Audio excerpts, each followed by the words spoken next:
Yang perlu dicek adalah surat ini dapatnya dari aparatur pemerintah setempat secara legal atau tidak. Lo rakyat kan kalau datang kurang kasih surat ya bayar dia jalan dong. Iya. Berani nggak? Berani nggak pemerintah melakukan tim investigasi ini supaya jadi jelas di situ. Masa suatu hal seperti itu dibiarkan nggak ada kejelasan? Iya. Rakyat digusur, dibegini kan nggak ada kejelasan. Iya. Iya dong, harus istilahnya harus gentleman. Iya. Gitu loh. Konotasinya seperti kalau kita berpikiran positif. Tidak mungkin lah namanya TNI itu dikerahkan rakyat. Saya yakin walaupun Panglima TNI memerintahkan untuk menjerat rakyat, prajuritnya nggak akan bisa. Oh dia pulang aja ketemu sama istrinya rakyat kok.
Tapi sebelum menjawab itu Pak Gatot, biar banyak ininya kan aspirasinya. Yang ingin saya tanyakan adalah yang kemarin soal rampang. Oh, ya rempang. Kan? Ya. Rempang ya, rempang bukan ya, tergantung dialek orang. Iya, bukan rempong ya, rempang ya. Nah, soal rempang ini ada dua hal. Pertama adalah soal bagaimana sih menangani hal seperti ini untuk melibatkan TNI. Saya ingin bicara soal protap ya. TNI pada waktu itu di bawah komando siapa kalau dia ingin ikut di dalam proses saya nggak tahu apa itu perbantuan apa macam. Kedua, statement junior Bapak di TNI yang mengatakan udah gampang. Kan nanti kalau ada 1.000 orang, 1.000 orang kita keluarkan, kita pitingin aja satu-satu. Oke, silakan. Baik, Bang Raffi. Jadi proses perbantuan itu adalah diminta oleh kepolisian, mulai tingkat Polres ya, Polres meminta kepada atasannya, Kapolda, kemudian Polda ke Pangdam, Pangdam baru memerintahkan. Bantuan yang diminta adalah bantuan tindakan kepolisian. Oke. Bantuan tindakan kepolisian. Bukan tindakan militer ya? Bukan tindakan militer. Ini ya. Disitulah begini Bung Raffi, memang dalam konteks sekarang ini saya mengajak kita semuanya berpikiran positif.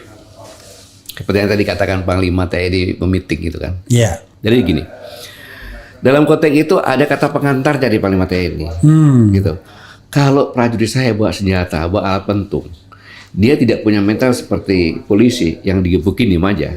I see. Kan gitu. Dia bisa marah, bisa mengejar.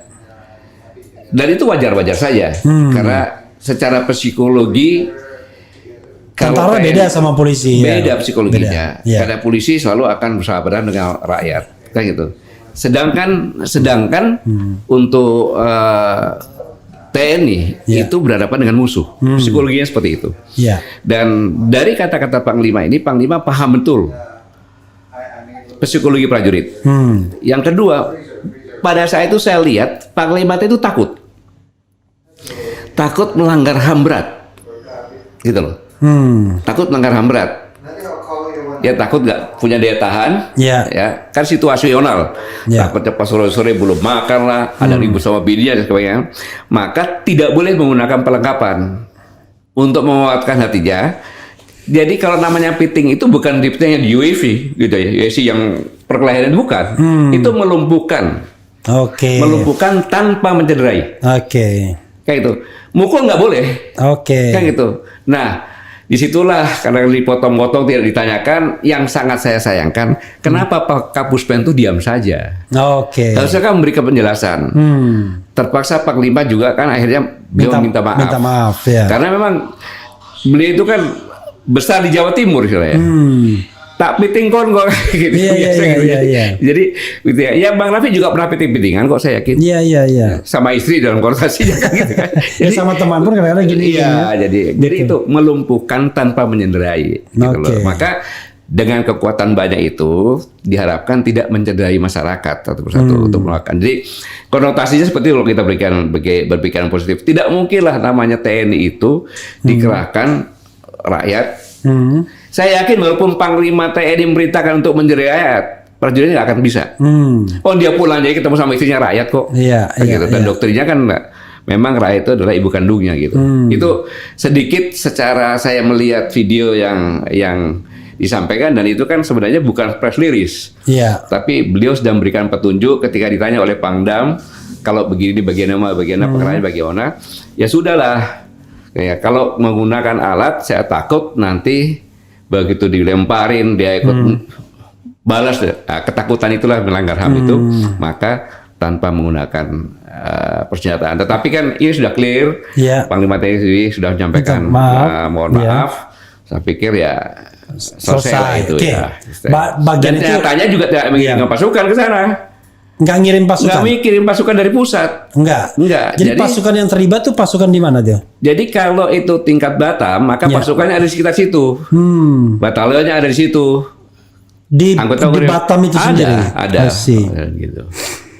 Oke, jadi kalau dalam perspektif Pak Gatot, mohon maaf ya, tidak ada pelanggaran TNI ya dalam kasus Rempang itu.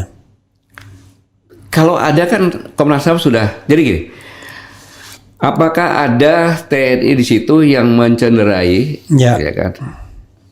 Dengan alat, dengan apa? Ya kalau ada, laporkan saja. Ya. Dan itu akan diproses, gitu. Karena apabila TNI itu melakukan tindakan pidana, kemudian dibiarkan tidak ada proses penyelidikan dan penyidikan, itu pelanggaran HAM, Ya. gitu. Tapi kalau sudah diproses adalah tindakan pidana, begitu. Oke. Ya itu secara prosedur formal.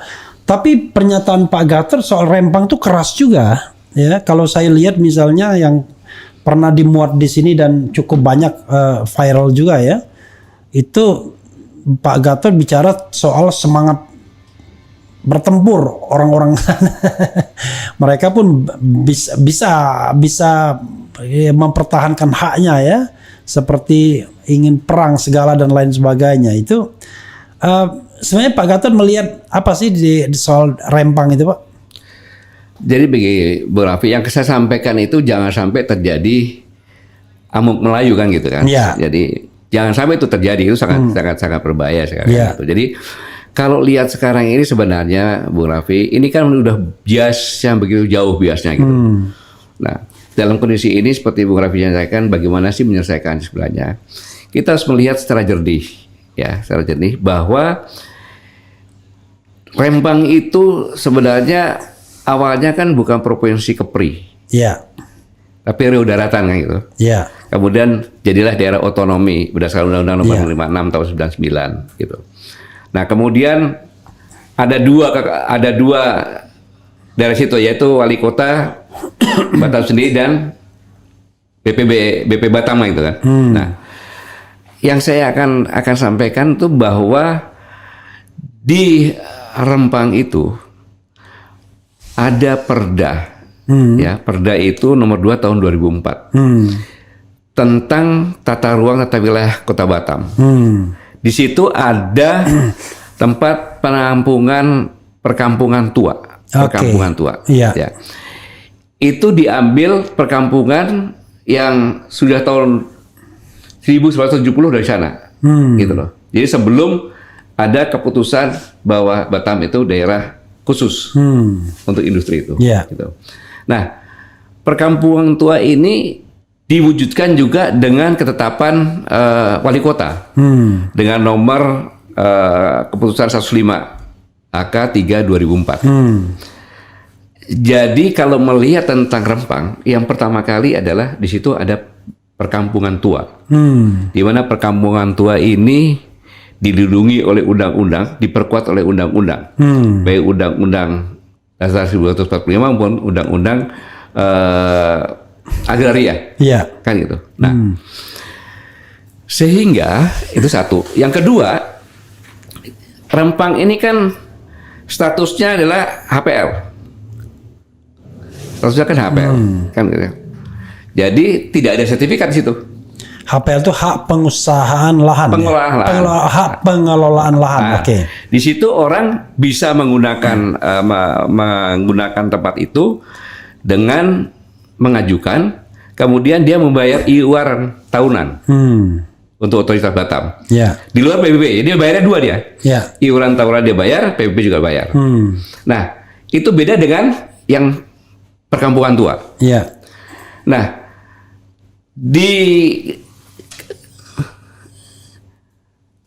menjadi besar itu setelah ada jembatan Jembatan Barelang. Menjadi punya nilai ekonomis jadi Ya, kan?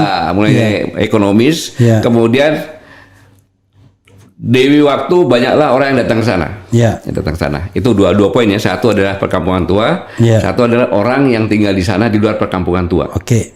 Dua objek ini. Oke. Ya, objek. Nah, ketika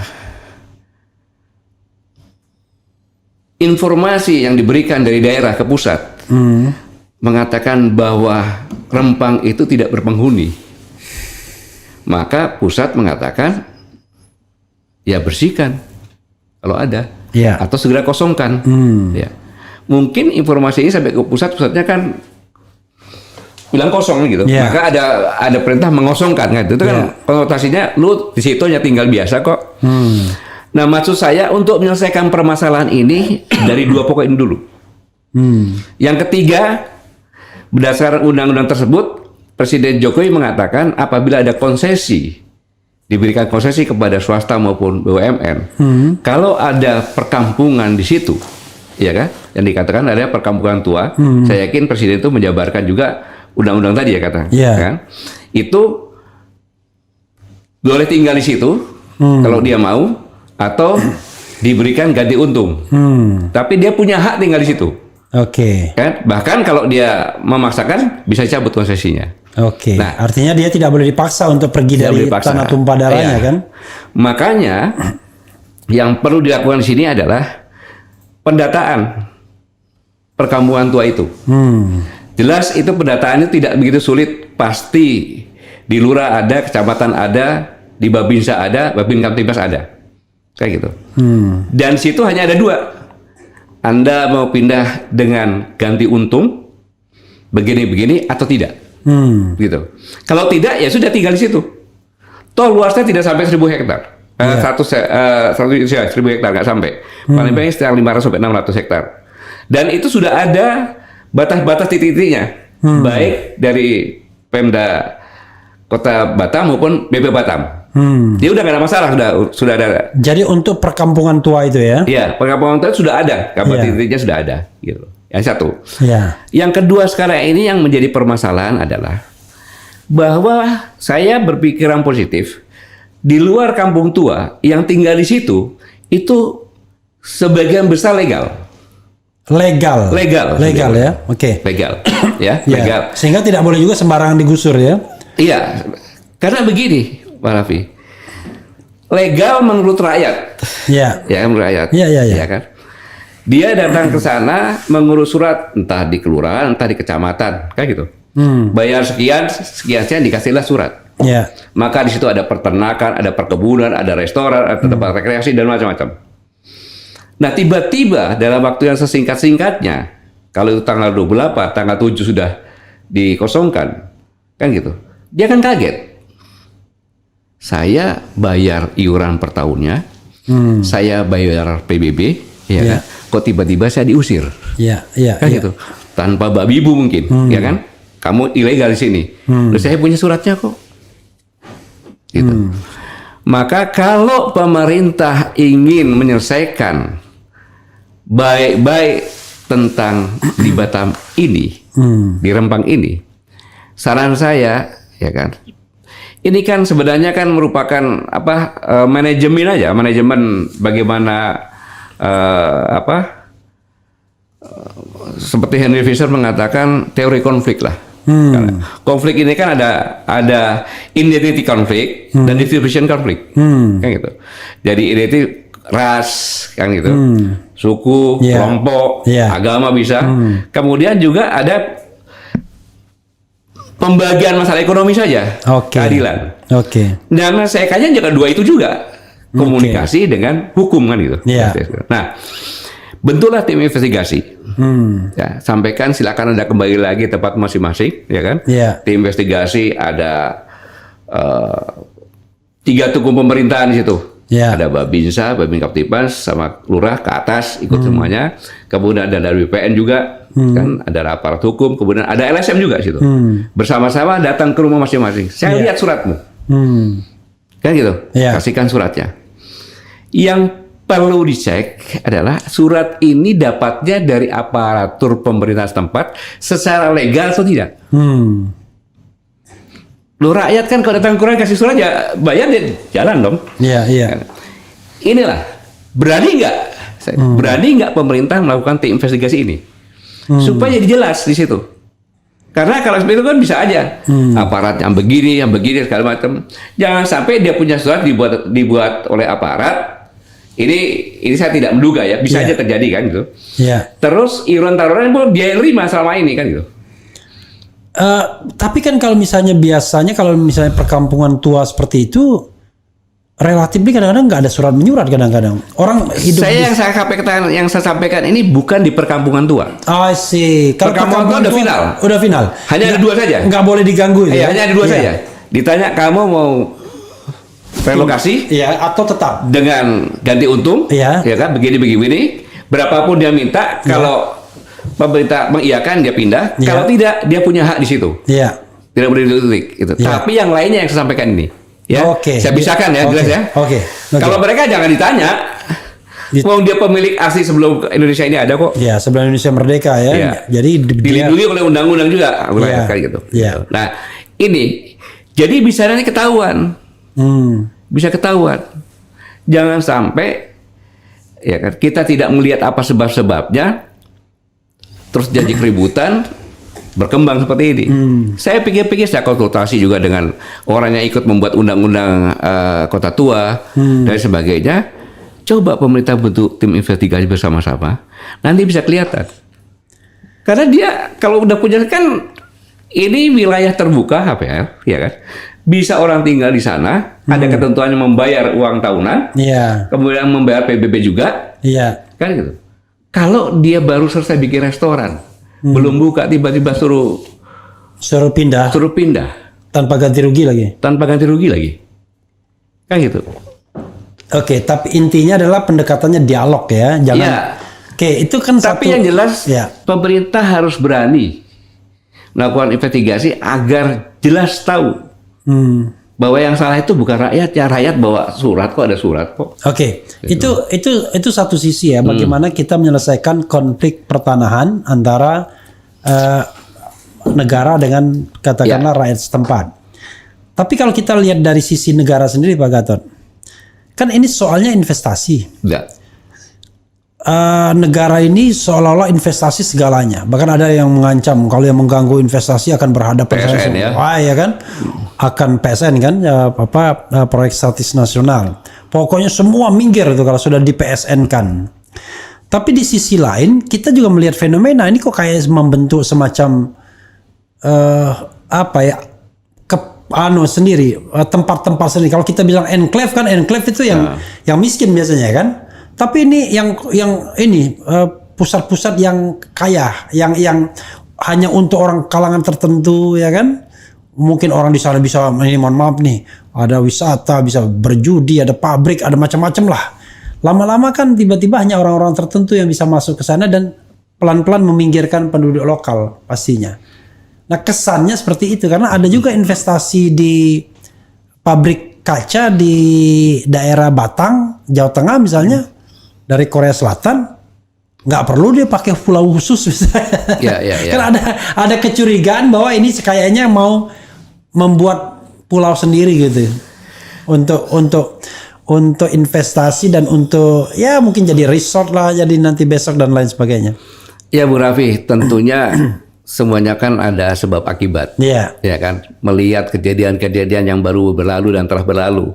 Seperti ini kan istilahnya jadi trauma istilahnya kan. Iya. Nah, makanya saya katakan ini harusnya itu panggil dong investornya juga supaya menjelaskan. Iya.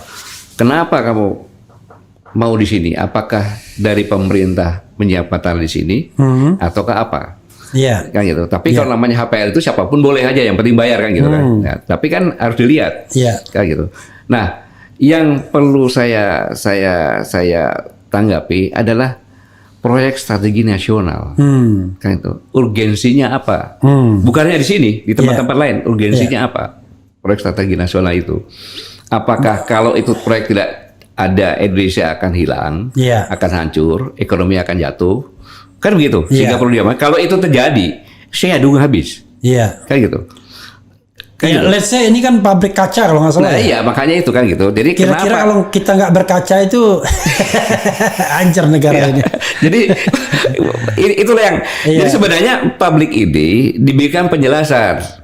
Kenapa jadi kenapa ini dikatakan proyek strategi nasional? Karena keuntungannya berlipat-lipat dan nanti PAD-nya berlipat ganda kan gitu. Iya. Jadi masyarakatnya bisa lebih makmur lagi. Bisa juga itu terjadi kan gitu. Berlipat-lipat ya, tapi tidak pernah jadi investornya.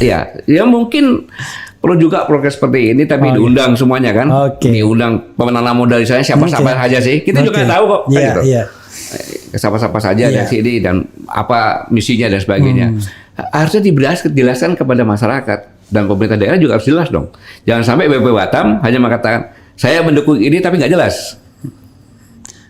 Oke. Ini jadi sesi kali ini adalah sesi Pak Gatot harus menjawab pertanyaan-pertanyaan dari netizen. Wani piro. jadi ini saya sudah mengumpulkan banyak pertanyaan jadi harus dijawab. Itu ini rempang nanti. Jadi ada isu lain tentu. Masa kita nggak ngomong tentang pilpres ya dan pemilu, jadi atau tidaknya pemilu itu soal lain. Tuh. Dan yang ketiga nanti kita bicara tentang banyaknya aktivis kami yang disasar dengan Undang-Undang 1/1946 itu kan menggelisahkan. Itu ini bagian akhir. Nanti bagian kedua kita bicara mengenai pemilunya sendiri. Silakan Pak Gatot, soal kasus Rempang ini apa yang sebaiknya dilakukan? Ya saya katakan tadi bahwa bentuklah tim investigasi, kemudian mengadakan investigasi bagi orang yang sudah berusaha di tempat tersebut, di luar Kampung Tua. Saya ulangi, di luar Kampung Tua. Mereka punya alat bukti apa dia tinggal di situ. Saya yakin sebagian besar punya alat bukti itu. Tidak mungkin dia tinggal di situ. HPL terkontrol semuanya kan gitu. Nah, habis itu suratnya ambil, dicek benar nggak di suratnya, Ya, itu kan kita bicara tentang legalitas penduduk di sana. Tapi tuntutan masyarakat kan sudah nggak begitu. Tuntutan masyarakat itu cabut proyek itu. Kalau saya lihat misalnya tim investigasi dari 9 NGO itu merekomendasikan pencabutan proyek itu. Jadi cabut proyek PSN itu yang mereka inginkan justru. Gimana kalau misalnya tuntutan masyarakat justru tidak tuntutan sih tuntutan ya. Tapi kan sebagai pemerintah tidak boleh dong. Langsung tuntutan pada dipenuhi tuntutannya selesai. Penyebab ini kan harus dicek dong. Kan jangan sampai permasalahan ini tidak jelas gitu loh. Ya dicek dulu harusnya. Harus ada tata kelola pemerintahan yang baik ya. Iya, tata kelola, karena ini bisa menjadi jurisprudensi nanti. Akhirnya investor juga tidak pada datang sini kan. Jadi kan pemerintah juga harus jelaskan pada investor. Anda tidak bisa di sini, saya pindahkan tempat yang lain kan gitu. Iya. gitu. Tempat yang lain, ya kan. Tetapi alasannya kan pasti ditanya. Iya. Lu katanya kamu kasih tempat saya di situ, kok suruh pindah hanya karena NGO saja, kan tidak mungkin begitu. Maka pemerintah punya alasan, loh sebenarnya permasalahan yang belum kami selesaikan. Iya. Kami minta waktu menyelesaikan. Begitu tidak menyelesaikan, dia pasti pindah tempat yang lainnya. Jadi elegan gitu loh. Iya. Bukannya dibiarkan. Masa suatu hal seperti itu dibiarkan nggak ada kejelasan. Iya. Rakyat digusur, dibegini kan nggak ada kejelasan. Iya. Iya dong. Harus istilahnya harus gentleman. Iya. Gitu loh. Oke, jadi tetap tata kelola pemerintahan yang baik ya, jadi baik terhadap proyek itu maupun terhadap masyarakatnya Iya. ya. Oke.